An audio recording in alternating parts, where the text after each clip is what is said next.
इसी को लिख देता हूं चैप्टर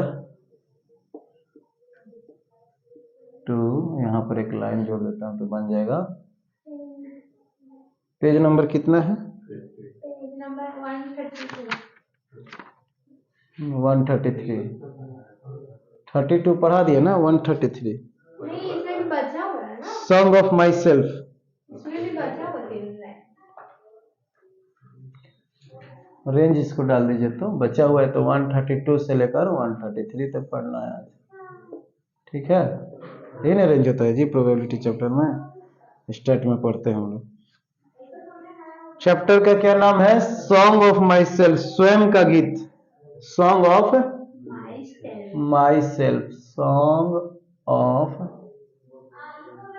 माई सेल्फ। पोएट कौन है इसका? वाल्ट विटमैन, यही ना, वाल्ट विटमैन। एक बार इसका इंट्रोडक्टरी पार्ट हम पढ़ा चुके हैं, लेकिन फिर से इसको डिस्कस कर लेता हूं। वाल्ट विटमैन का जन्म 1819 और मृत्यु 1892 में हुआ है। पहला बॉर्न 1819 और डेथ इनका दिया है, मृत्यु वर्ष 1892। माइनस करेंगे तो कितना आ जाएगा? 12 में से 9 घटा 3, 8 में से घटा 7, 73 ईयर्स लगभग। सेकेंड क्या दिया था कि इनको लोगों का कवि कहा जाता था, द पीपुल्स पोएट।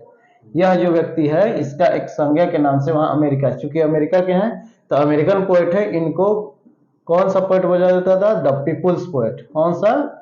जनता की कवि या लोगों का कवि, लोगों का कवि, ठीक है, लोगों का कवि।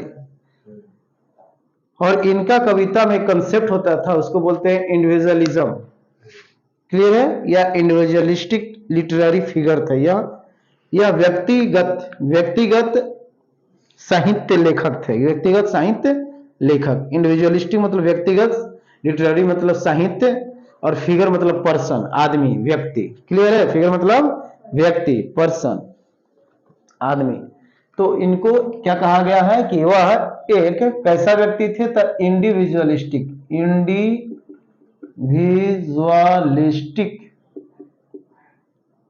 लिटरेरी पर्सन या फिगर। फिगर मतलब व्यक्ति, फिगर मतलब व्यक्ति। क्लियर है? That America has ever produce, जहां से अमेरिका से ये क्या हुए हैं? निकले हैं, यानी कि अमेरिका में इनका जन्म हुआ, चूंकि ये अमेरिका के क्या है? कवि है, अमेरिका के निवासी हैं। तो सिंपल में कर रहा है कि एक ही ऐसा कवि है जो व्यक्तिवाद पे लिखा करता था, यही एक स्पेशल फिगर था, पर्सन था, जो बहुत फेमस हुआ। कहां पर? अमेरिका में। क्लियर है? तो इनको लोगों का कवि कहा जाता था, और यह व्यक्तिगत साहित्य लेखक थे जो अमेरिका ने पैदा किया या प्रोड्यूस किया, वहां से आए हैं। He began working as a carpenter, उन्होंने बढ़ई के रूप में कार्य किया। कब? बिफोर हिज 12th बर्थडे, तब 1819 में जन्म हुआ, 12 यानी कि 1931 के पहले, यही ना, 1931 के पहले इन्होंने बिफोर 1931, इसमें प्लस करेंगे तो हो जाएगा 1931। कर रहा है ना कि 12वीं जन्म तिथि के पहले 21 कार्य का काम किए हैं, बढ़ई का काम किए हैं, कारपेंटर का। किसका? कारपेंटर का। इसके अलावा उन्होंने प्रिंटर के रूप में भी काम किया है, प्रिंटिंग प्रेस, प्रिंटर, ठीक है, पुस्तकों को छापने का कार्य करना, न्यूज़पेपर को छापने का कार्य करना, पत्रिकाओं को, मैगजीन को छापने का काम करना। इसके अलावा वो शिक्षक थे, teacher. He was a teacher. He was an editor of newspaper, संपादक भी थे अखबार का। और वॉलंटियर नर्स के रूप में काम किए हैं, स्वैच्छिक नर्स, मेल नर्स के रूप में इन्होंने क्या किया? कार्य किया है। कब? जब युद्ध हुआ था, सिविल वार के समय। कब? सिविल वार के समय, गृह युद्ध जब हुआ था, उस समय इन्होंने नर्स के रूप में, मेल नर्स के रूप में, एएनएम जीएनएम होता है ना जो डिग्री, तो जीएनएम के रूप में उन्होंने उस समय कार्य किया था। आगे लिखा है कि विटमैन्स पोएट्री, विटमैन का जो कविता है, all of which is collected in leaves of grass, एक संग्रह है, कलेक्शन ऑफ पोयम। क्या है? उसको बोलते हैं कविताओं का संग्रह, इनके द्वारा रचित कलेक्शन है। कलेक्शन ऑफ पोएम्स, और उस संग्रह का नाम है, क्या नाम है? लिप्स ऑफ, नाम दिया गया उस पुस्तक का, उसका पुस्तक का नाम है लिप्स ऑफ ग्रास, और इसी का एक भाग है सॉन्ग ऑफ माइसेल्फ। क्लियर हो गया? ठीक है, आगे, all of which is collected in lips of grass, इनके जितने भी कविताएं हैं या काव्य हैं, इनको एक संग्रह में रखा गया है। उस संग्रह पुस्तक का नाम है लिप्स ऑफ ग्रास, घास के पत्ते। Is known for its free rhythms and lack of rhyme, इनका ये जो कविता था इसमें दो गुण था, खास करके इनका जो पोएट्री सेक्शन थी, जो काव्य था, कविता था, पोयम, ये इसमें दो चीज था। पॉइंट नंबर ए और पॉइंट नंबर बी को ध्यान देना है। पहला कि ये फ्री राइदम्स लिखते थे, फ्री राइदम्स, एकदम मुक्त लय था। इसमें क्या था? मुक्त लय, एकदम लिरिकल क्या था? फ्री था, इसमें कोई पैटर्न नहीं था। उसके अलावा lack of rhyme, lack of rhyme, lack of rhyme और रिदम। जो और पहले अगर हम लोग सोनेट में देखे थे तो मान लेते हैं कोड ए था तो फिर बी होता था, फिर तीसरा वाला ए होता था, फिर बी होता था, यानी लास्ट वाला लाइन मिलता था। जैसे मान लो वाक्य के लास्ट में सेव है, यहाँ देम है, सेव जैसे केव है, तो यहाँ पर केव, केव सेव, एव एव आर सेम, तो सेम पैटर्न हो गया रिदम। तो यहाँ पर इनकी कविताओं में ऐसा नहीं था, वो फ्री लिखते थे, आजादी से कोई पैटर्न नहीं था। मुक्त लय, मुक्त लय मतलब क्या? फ्री, अपने तरीका से कविता लिखा करते थे, इसके लिए ये फेमस था। तो इनके दो गुण थे, इनकी कविताओं में फ्री रिदम्स होता था और लैक ऑफ कमी होता था राइम का, मिलता जुलता नहीं था, टोन अलग से कहानी जैसा सिंपल लिखा करते थे।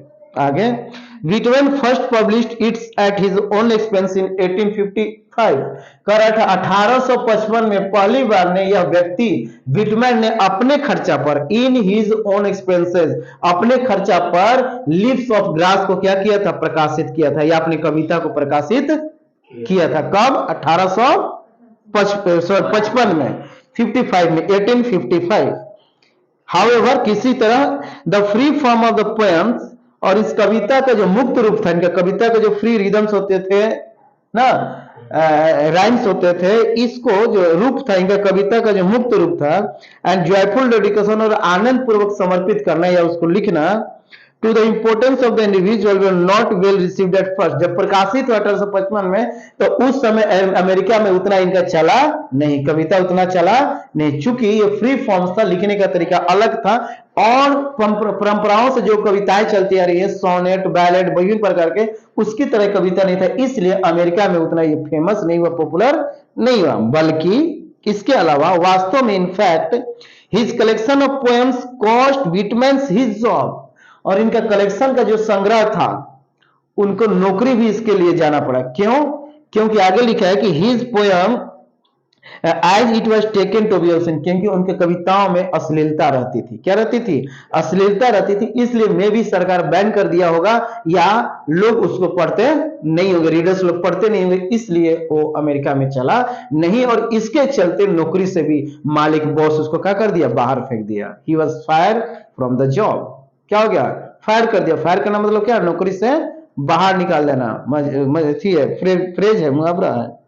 आगे, इन 1881 और 1881 में क्या होता है, यानी कि 26 साल बाद ना, 26 साल बाद क्या होता है कि आफ्टर मेनी एडिशन, बहुत सारे संस्करण निकले इनके कविताओं का, leaves of grass finally found a publisher willing to print it uncensored. एक इनको पब्लिशर मिला, प्रकाशक, पब्लिकेशन मतलब प्रकाशन, पब्लिशर मतलब प्रिंट करने वाला, वो मालिक, एक संस्था मिला या जो भी हो, कंपनी मिला, पब्लिशर, प्रकाशक, उन्होंने तैयार हुआ कि ठीक है, मैं आपके कविताओं का संग्रह का लिप्स ऑफ ग्रास को मैं प्रिंट कर दूंगा, लेकिन कंडीशन है अनसेंसर्ड रूप में। अनसेंसर्ड मतलब जेव कहते हो, जैसे बॉलीवुड का मूवी बनता है तो उसके लिए सेंसर बोर्ड, एक परिषद होती है जो जांच करता है, हॉल में या गूगल पे डालने से पहले, नेट पर आने से पहले वो जांच करता है कि इसमें क्या हानि होगी पब्लिक को, इससे क्या घाटा है। अगर कोई खराबी चीज रहती है तो वहां से कट करके, एडिट करके फिर प्रिंट मतलब बनाया जाता है, फिर से मूवी शूट होती है, कुछ सीन डाला जाता है, होता है ना जी। उसी तरह कह रहा है कि लेकिन जैसे अब जेव कहते हुए लिखे हैं, वैसा मैं कविता प्रिंट करूंगा, मैं कोई एडिटिंग करने वाला नहीं हूं। इस कंडीशन पर तैयार हुआ कि मैं आपका ज्यों करते हूं केवल बस प्रिंट करके दे दूंगा, मैं एडिटिंग करूंगा नहीं। क्लियर है यहां तक? अरे समझ में डाउट है उसमें?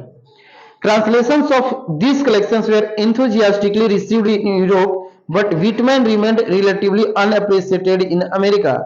करे कि इनके कविताओं का जो ट्रांसलेशन था उसका यूरोप भाषा में बहुत फेमस हुआ, यूरोपियन कंट्री में, जबकि अमेरिका में उतना इसका प्रशंसा मिला नहीं, प्रोत्साहन नहीं मिला, अप्रिसिएशन नहीं मिला, इसको सपोर्ट नहीं किया गया। जबकि यही जब यूरोप कंट्रीज में गया तो वहां पर लोग इसको पसंद करते थे, इसके अनुवाद को। क्लियर है? यूरोपीय भाषा में उत्साहपूर्ण, इंथुजियास्टिकली का मतलब होता है उत्साहपूर्ण, खुशी से, जोश के साथ। ठीक है। It was only after his death, मृत्यु के बाद ही could win appreciation in America for his original and innovative expression of American individualism. American व्यक्तिवाद को अपने कविताओं के माध्यम से दर्शाने का श्रेय इनको कब मिला? जब इनका मृत्यु हो गई तब अमेरिका में इनका कविता धीरे धीरे अपना रास्ता पकड़ रहा था, धीरे धीरे प्रचलित होने लगा। कब? जब मृत्यु हो गई तब अमेरिकन व्यक्तिवाद पर, अमेरिकन इंडिविजुअलिज्म पर यह कविता लिखते थे, जिसकी ओरिजिनलता के लिए असली और नवीनतम रूप में वो अभिव्यक्ति करते थे। अभिव्यक्ति मतलब एक्सप्रेशन, लिखना, राइटिंग्स था। किस रूप में? Original and innovative. ओरिजिनल मतलब रियल बातों को लिखा करते थे। इनोवेटिव मतलब नई नई चीजों को खोज करने वाला, नवीनतम। क्या बोलते हैं उसको? नवीनतम। जैसे 4G था, 5G हो गया, आने वाला दिन में 6G 7G होगा, यानी कि डेवलप करने वाला, नवीनतम, न्यू चीजों को उस खोजते थे, डिस्कवरी करते थे। आगे, his important works include leaves of grass. इनमें महत्वपूर्ण जो पुस्तक है वो लिखा है पत्तों से, हाँ, पत्तों का ना, घासों का पत्ता नामक एक पुस्तक है जो 1855 में पब्लिश हुआ था, और 1866 में ड्रम टैप्स करके एक पुस्तक है। कब हुआ था पब्लिश? 1866 में। आगे बढ़े, आते हैं डायरेक्ट हम लोग कविताओं पर। तो कविता स्टार्ट करें, सब मिटा दूं, रिवीजन हो गया इंट्रोडक्टरी पार्ट, पहले भी रिकॉर्ड हो चुका है क्लास। चलिए अब आज थोड़ा ध्यान देना है, कविता है, लाइन बाय लाइन भाव को समझने की जरूरत है। कवि के भावनाओं को समझना ही कविता समझना होता है। कवि का भावार्थ क्या है, व्हाट ही मीन्स, क्या कहना चाहते हैं। चलिए नंबर 1, पेज नंबर 132 पर पहला लाइन पढ़ेंगे। 3 लाइन दिया हुआ है, नीचे हेडिंग फिर से दिया हुआ है, सॉन्ग ऑफ माई सेल्फ, खुद का गीत, स्वयं का गीत। आई celebrate my self and Singh my self. मैं अपने आप को मनाता हूं और मैं अपने आप में खुश रहता हूं, गाता हूं, है ना। मैं खुद ही आनंद मनाता हूं और मैं खुद ही गाता हूं। क्लियर पहला लाइन? तो यहां पर एक वर्ड दिया है सेलिब्रेट, मतलब मनाना। तो कह रहा है कि मैं, चूंकि इसका हेडिंग है इंडिविजुअलिज्म, व्यक्तिवाद, एक व्यक्ति के बारे में लिखना, खुद के बारे में, तो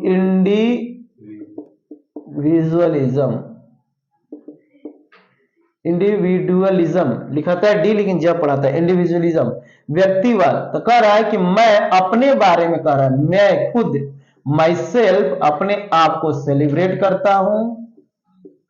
क्लियर है? मनाता हूं और मैं खुद अपने आप में गाना भी गाता हूं, मैं गुनगुनाते रहता हूं। क्लियर? दुनिया से हमको लेने देने की कोई जरूरत नहीं है। सिंपल एक व्यक्ति का अपने बारे में लिखा हुआ है, कहानी है। क्या है? मैं खुद अपने आप को मनाता हूं और मैं खुद अपने आप में गाता रहता हूं, मैं खुद से ही आनंद मना रहा हूं और खुद से गा रहा हूं। Next line, and what I assume you shall assume. और जो मैं अज्यूम करता हूं आपको भी मानना होगा। कह रहा है व्हाट आई अज्यूम, जो मैं मानता हूं। अज्यूम मतलब क्या होता है? मानना। बोलते हैं ना, मान लेते हैं एक्स से वाई है जेड मैथ में, तो आपको भी, all you should must assume, जो मैं मानता हूं आप सबको भी मानना पड़ेगा। You shall assume, and what I assume you shall assume, जो मैं मानता हूं आप सब भी उसे मानेंगे। शैल का प्रयोग किया, फ्यूचर का बात कर रहे हैं। Third line, for every atom belonging to me. क्या कर रहा है? एवरी एटम, जितने मेरे शरीर में अणु, अणु से ही बना है मेरा शरीर, किसी का भी शरीर, माई सेल्फ का बात कर रहा है। तो एवरी एटम, प्रत्येक अणु जो हमारे, हमसे बिलोंग करता है, जो हमारा है, to me as good belongs to, और वही अणु से आपका भी शरीर का निर्माण हुआ है। ईश्वर सबको तो एक ही मिट्टी से बनाया है जी। तो वही कह रहा है कि every atom that belongs to me, belongs to me is the same that belongs to you all. जिससे सबके लिए है। तो जो अच्छे हैं लिखा है कि मुझसे संबंधित प्रत्येक अणु वैसे ही है जैसे आपसे अच्छी तरह से क्या है वो संबंधित है। यानी कि जिस अणु से मुझको ईश्वर बनाया है उसी कोशिकाओं से आपका भी शरीर बना हुआ है। तो every atom belongs to me also belongs to you, also belong to you, belongs to you all. ठीक है, क्लियर है। जिस अणु से मैं बना हूं उसी अणु से पूरी ये मानव जाति बनी है, या आप भी बने हैं। यानी तुलनात्मक किया जा रहा है कि जैसा मैं कर रहा हूं वैसा आप भी करेंगे या करते हैं। पेज नंबर 133 पे आएंगे, लाइन नंबर 1। एक स्टैंजा खत्म हो गया, second stanza. I loaf and invite my soul. Loafe means क्या होता है? घूमना, वांडर करना। मीनिंग है LOAFE, लोफ। पुराना इंग्लिश है, मॉडर्न इंग्लिश में इसको बोलते हैं LOAF, लोफ। ठीक है, ये मॉडर्न ओल्ड इंग्लिश है, ये मॉडर्न इंग्लिश है, लोफ। इसका मतलब होता है वांडर, घूमना, भ्रमण करना, वांडरिंग। वांडर क्या होता है? भ्रमण करना या घूमना। क्लियर? तो करे कि I loaf and invite my soul. मैं घूमता हूं और अपने आत्मा को आह्वान करता हूं। क्या करता हूं? मैं अपने स्पिरिट को आह्वान करता हूं। आह्वान करना मतलब बुलाना, इनवाइट करना, आमंत्रित करता हूं। मैं इधर उधर घूमता हूं और मैं अपनी आत्मा को अपने पास बुलाता हूं। क्लियर है? ये इसका राइटिंग ये है सॉन्ग ऑफ माई सेल्फ, अपने बारे में ही बड़ाई कर रहा है और किसी का इसमें जिक्र नहीं किया गया है। जैसे वहां कह रहा था कि मैं जिस अणु से बोल मतलब बना हूं, इसका मतलब अपनी प्रधानता दिखा रहा है। मैं जैसा हूं वैसा आप भी है, तुलना नहीं कर रहा, अपने को पहले वहां प्राइमरी दिखा रहा है कि मैं जिस अणु से बना हूं आपका भी शरीर उस अणु से बना है। उसी तरह लिखा कि मैं जो गाता हूं, जो मैं मनाता हूं, मैं खुद से करता हूं। I sing myself, I celebrate myself, I assume all what you assume, या I assume you must assume that same thing। जो मैं मानता हूं आपको भी मानना पड़ेगा। आगे जिस अणु से मैं बना हूं उससे आप सब भी बने। यानी अपने आप को इंडिविजुअलिज्म पे ज्यादा फोकस किया जा रहा है, व्यक्तिवाद पे ज्यादा फोकस किया जा रहा है। पेज नंबर 33 का पहला लाइन कहता है कि मैं घूमता हूं, आई लोफ हियर एंड देयर। मैं इधर उधर घूमता हूं और अपने आप में अपने आत्मा को मैं आमंत्रित करता हूं, आह्वान करता हूं।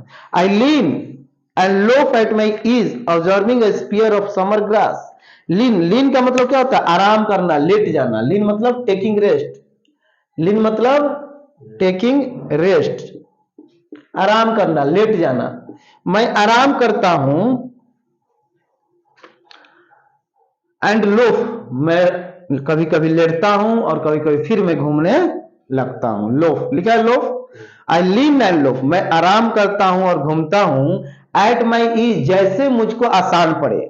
जब मेरा मन करेगा तब मैं सोता हूं, जब मेरा मन करेगा तब मैं घूमता हूं। At ease, at my ease, मैं अपने इच्छा से, एट माई ओन विश, मैं अपनी इच्छा पूर्वक मैं घूमता हूं और इधर उधर टहलता हूं। जब मेरा इच्छा करेगा मैं लेटता हूं। Is observing a spear of summer grass. अब मैं घूमने कब जाता हूं? जब समर ग्रास यानी ग्रीष्म काल रहेगी, जब गर्मी का दिन रहेगा उस समय मैं घूमने जाता हूं ग्रासों पर। जब देखूंगा कब? जब गर्मी टॉप पॉइंट पे रहेगी तब। स्पीयर का मतलब होता है उच्च बिंदु पर, यानी टेम्परेचर जब हाई रहेगा तब। अरे समझ में? स्पीयर, स्पीयर का मतलब क्या होता है? Top point. दिया हुआ पीछे मीनिंग में 134 में जाएंगे तो लिखा हुआ है उच्च बिंदु, top point.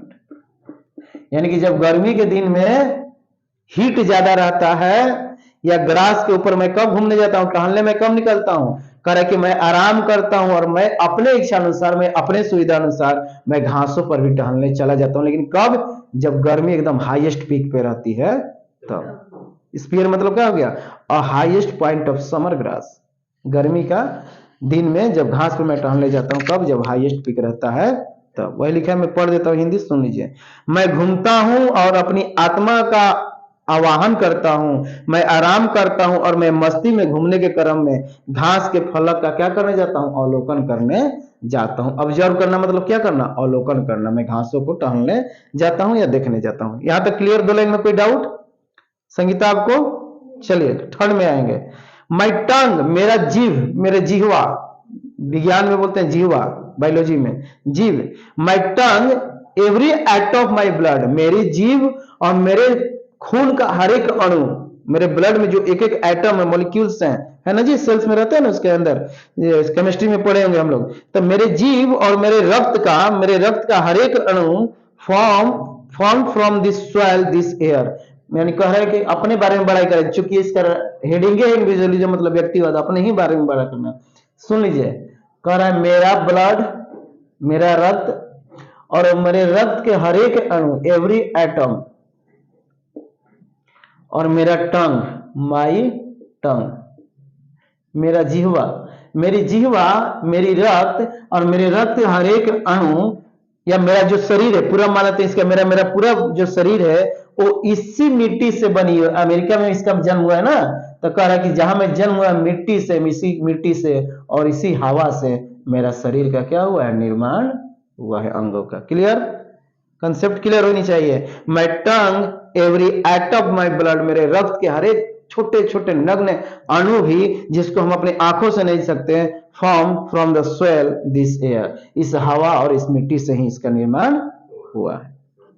Born here of parents, मैं अमेरिका में, इस जगह में, इस स्थल में मैं अपने माता पिता से क्या लिया हूं, जन्म लिया हूं। Born here from parents from the same and their parents the same, born here from parents the same and their parents the same, यानी जिस तरह आप लोग अपने माता पिता से जन्म लिए हैं, उसी तरह मैं भी सेम तरीके से मैं अपने माता पिता से इस धरती पर जन्म लिया हूं। हिंदी में पढ़ देता हूं, सुन लीजिए। इस मिट्टी और हवा से बने हैं हम। कैसे बने, मेरी जुबान, मेरी जिह्वा, मेरा जीव और रक्त का प्रत्येक कतरा, कतरा एटम मतलब क्या हो जाएगा हिंदी से, एकदम कतरा, कतरा नहीं बोलते हैं, खून के कतरा कतरा बहा दूंगा, नदी का खून का नदी में बहा दूंगा, डायलॉग मारता है हीरो हीरोइन सब, लेकिन वो सब हकीकत में होती नहीं। एक थप मार दोगे तो आंसू की नदी बह जाएगी, है ना है ना जी, सब केवल डायलॉग मारता है, डायलॉग बाजी करता है। आगे बढ़ते हैं, लिखा हुआ है कि मेरी जीवान और रक्त का प्रत्येक कतरा का अवलोकन, सॉरी कतरा इस मिट्टी और हवा से क्या है, बनी हुई, निर्मित है। दूसरों की तरह हम भी इसी देश की माता पिता का ही संतान है। लिखा है बॉर्न हियर ऑफ पेरेंट्स, मैंने माता पिता से यहां जन्म लिया है। Born here from parents the same and their parents the same, जैसे उन लोग का जन्म अपने माता पिता से हुआ, उसी तरह मैं भी अपने माता पिता से इस अमेरिका के धरती पर जन्म लिया हूं। क्लियर है, या मैं भी इस धरती का माता पिता के द्वारा संतान हूं, मैं भी अपने माता पिता का क्या हूं, एक संतान हूं, एक वारिस हूं, एक हायर हूं। क्लियर, आई नाउ, और जब एक कविता लिख रहा है, मैं अभी 37 वर्ष का हो चुका हूं, तो इसका जन्म कब हुआ था इस राइटर का, 1819, जब 37 जोड़ देंगे तो कितने वर्ष हो जाएंगे, 9 7 16 3 1 4 1 5, यानी कि 1856 की में बात कर रहा है, बात कर रहे हैं 1856 में। अब पब्लिश कब हुआ है, 1855 में पब्लिश हुआ है, 55 में, तो फिर गड़बड़ हो जा रहा है ना जी, एक सेकेंड, जब पहला बार पब्लिश हुआ था, ठीक है, अपने खर्चा पर हुआ, लेकिन वो चला नहीं, तो फिर से इसको 1881 में पब्लिश किया गया था। ठीक है, अपने खर्चा पे किया था ना प्रिंट, तो उस समय ही बात कर रहा है, तो इसको कर देते हैं, तो 9 7 16 3 1 4, ठीक तो है, हाँ 1856 में, ठीक है, ठीक है ना, जोड़े सही है ना जी। जब मैं 37 साल का हूं और कह रहे कि अभी मेरा age, I now 37 years old in perfect health begin, मैं अभी एकदम स्वस्थ रूप से हूं, स्वस्थ हूं, और मेरा उम्र अभी कितने वर्ष हो रहे हैं, 37 वर्ष हो रहे हैं, मेरा उम्र कितने वर्ष हो रहे हैं, 37 वर्ष हो रहे हैं। क्लियर है, आगे बढ़े। इसमें सेकेंड स्टैंजा में कोई डाउट है तो बोलिए, नहीं ना, समझ में आ गया ना। Hoping to cease not till death, कह रहा है कि मेरा उम्र 37 वर्ष है और मैं बहुत स्वस्थ हूं। लिखा है कि इन परफेक्ट हेल्थ बिगिन, मेरा जो शरीर है एकदम स्वस्थ हालात में है, कैसा है, एकदम हेल्दी हूं। And hoping to cease not till death, और मैं मृत्यु तक जिंदा रहना चाहता हूं, अपने आप को बनाए, सीज करना मतलब क्या, अपने आप को रोक के रखना, मेरा हेल्थ कभी गिरेगा नहीं। वही लिखा है कि मैं 37 वर्ष का हूं और अच्छे स्वास्थ्य के रूप, यानी मैं 37 वर्ष का स्वस्थ युवक हूं, आशा करता हूं कि मृत्यु तक मैं अपने आप को क्या करूंगा, रोकूंगा। ठीक है, hoping to cease not till death, मृत्यु तक मैं अपने आप को क्या कर दूंगा, नहीं, लिखा है कि hoping to cease not till death, आशा करता हूं कि मृत्यु तक नहीं रुकूंगा, ऐसे कर रहे हैं, सीज नहीं कर रहा है ना, सीज रखते तो यहाँ नॉट लगा दिया है, तो hoping to cease not till death, हाँ ठीक है, उल्टा नहीं है, सही है, मैंने मैं इतना स्वस्थ हूं कि मृत्यु तक भी मेरा शरीर ज्यों का त्यों रहेगा, ठीक, उस भावना को। लास्ट 4 लाइन्स है, पढ़ लेंगे last stanza. Creeds and schools in abeyance, creeds मतलब क्या होता है मैं पहले भी बता चुका हूं अन्य चैप्टर में। क्रीड्स मतलब होता है जात पात या धार्मिक विश्वास, रिलीजियस बिलीफ, क्या बोलता है क्रीड, क्रीड मतलब होता है जाति, क्रीड मतलब जाति। सी इंक खत्म हो गया क्या, ठीक है, ब्लू वाला सर देता हूं, इस समय इंक का जो डालना होगा डाल के जाइएगा आप लोग। Creed, CREED, creed, CREED, creed का मतलब दिया हुआ है, इससे होता है जाति, क्रीड्स का मतलब होता है जातियां, जातियां मतलब लोगों का अलग अलग भावना होगा, इसलिए लिखा हुआ है रिलीजियस बिलीफ, धार्मिक विश्वास, रिलीजियस बिलीफ, धार्मिक विश्वास। तो धार्मिक विश्वास और विद्यालय इन अबेयंस, इन अबेयंस मतलब विथहेल्ड, सस्पेंडेड, सस्पेंडेड, लिखा हुआ है कि धार्मिक विचार और सामाजिक मान्यताएं चाहे जैसे भी हो मैं विश्वास करता हूं अच्छा एवं बुरा में, लिखा हुआ देखो मैं बता देता हूं क्या है। क्रिस्ट मतलब जात पात यानी कि धार्मिक विश्वास, and schools in abeyance, abeyance का मतलब क्या होता है, क्या लिखा था पीछे मीनिंग, अबेयंस का मतलब है बता देता हूं सस्पेंडेड, संदेह में है। आज की बात, आज की धार्मिक विश्वास और सामाजिक मान्यता, यहाँ स्कूल मतलब सोशल समाज, स्कूल्स मतलब समाज, यहाँ सोसाइटी आ जाएगा, ठीक है। क्रीड एंड स्कूल, क्रीड मतलब जात पात लोगों की भावनाएं, क्रीड्स एंड स्कूल्स मतलब जहां पे लोग सीखते हैं रहते हैं यानी कि समाज, सोसाइटी की बात कर रहा है। यहाँ स्कूल मतलब विद्यालय नहीं होगा। Creed and schools in abeyance, यहाँ आजकल की ऐसी हालात हो चुकी है कि यहाँ के धार्मिक विश्वास और लोगों की समाज में जो मान्यताएं हैं, जो अज्यूम है, अजम्पशन है, वो लोगों के बीच में क्या है, सस्पेंशन आ गई, संदेह है, लोग को पता नहीं चल रहा है कि मैं किस धर्म को मानूं, किस मार्ग पर चलूं, यही हकीकत है ना। लोग जात पात में बढ़ चुके हैं और धार्मिक विश्वास अलग अलग विभिन्न है जिसको हम लोग गिन नहीं सकते, कई करोड़ देवता हैं पूरे विश्व भर में, है ना जी। और इनकी जो स्थिति है वो सस्पेंस में हो चुकी है, अबेयंस हो चुकी है। अबेयंस मतलब विथहेल्ड, विथहेल्ड मतलब उलझ गई है, उलझ जाना, फंस जाना, क्लियर, या संदेह में पड़ जाना, सस्पेंड। विथहेल्ड मतलब क्या होता है, उलझ जाना, फंस जाना, सस्पेंड मतलब सुलझ जाना, ठीक है, पीछे 134 में मीनिंग दिया हुआ है, क्लियर। सस्पेंडेड हमारी मान्यता है, हमारी धार्मिक विश्वास वो क्या हो चुकी है, सस्पेंड हो चुकी है। आगे, retiring back a while sufficed at what they are but never forgotten। Retiring back, अगर फिर से मैं मुड़कर पीछे देखूं, अ वाइल सफिस्ड, सफिसाइड नहीं है, सफिस्ड, सफिशियंट से बना हुआ है, टू बी एनफ, पर्याप्त, वही सफिशियंट मतलब पर्याप्त। रिटर्निंग बैक एट वाइल, जब मैं कुछ पल पीछे मुड़कर देखता हूं या पीछे आकर देखता हूं तो पर्याप्त है, at what they are but never for me, जिस स्थिति में है वही पर्याप्त है, माने हम जैसे उसी में संतुष्ट रहे, वही एक मानव जाति के लिए या खुद माइसेल्फ के लिए। मैं जब पीछे मुड़कर देखता हूं कि धार्मिक विश्वास या सामाजिक मान्यताओं को अगर छोड़ दूं, मैं अपने इंडिविजुअलिज्म पे आऊं, तो जैसा मैं हूं वही स्थिति मेरे लिए एनफ है, सफिस्ट है, क्या है, एनफ है, बट नेवर फॉरगेटन, लेकिन हमको अपनी धार्मिक विश्वास और सामाजिक मान्यताओं को भूलना नहीं चाहिए। क्लियर है, क्लियर है ना। चलिए, लिखा है कि धार्मिक विचार और सामाजिक मान्यताएं चाहे जैसे भी हैं मैं विश्वास करता हूं अच्छे एवं बुरा में भी वो ज्यों कहते हैं बढ़िया है। क्लियर है। Last and final, I harbour for good और बैड, हार्बर मतलब क्या होता है, विश्वास करना, कीप फीलिंग्स और थॉट्स इन माइंड, हार्बर मतलब विश्वास करना, हार्बर मतलब टू बिलीव, टू बिलीव विश्वास करना। मैं विश्वास करता हूं अच्छाई में और बुराई में, आई बिलीव इन गुड और bad, I harbour, I believe in good और बैड, में अच्छाई और बुराई